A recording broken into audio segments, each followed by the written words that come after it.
বন্ধুরা, আজকে আমি নোনা ইলিশ চচ্চড়ি করব। যারা বেশি ঝাল পছন্দ করে তাদের জন্য এই আইটেমটি।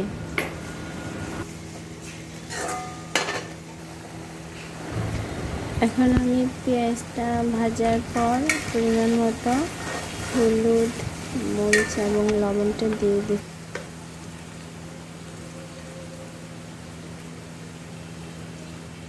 মরিচের পরিমাণটা একটু বেশি দিলাম, কারণ নোনা ইলিশের সাথে আমি বেশি ঝাল পছন্দ করি।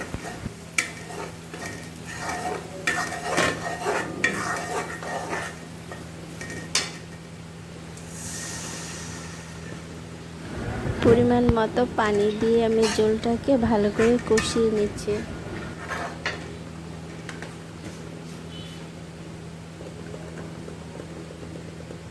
স্বাদ বাড়ানোর জন্য দিয়ে দিলাম 1 চামচ ধনে গুঁড়া। মাছটা দিয়ে আমি ঝোলটাকে আরও কয়েক মিনিট কষিয়ে নিচ্ছি।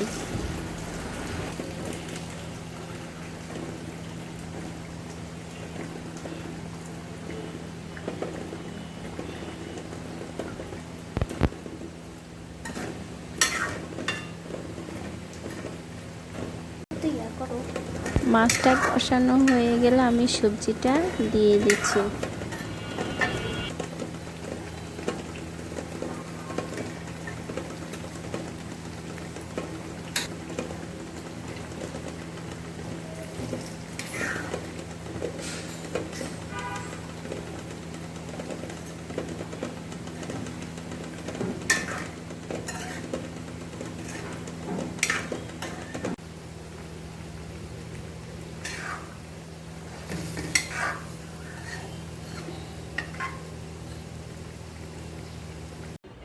বন্ধুরা, হয়ে গেল আমার নোনা ইলিশ চচ্চড়ি।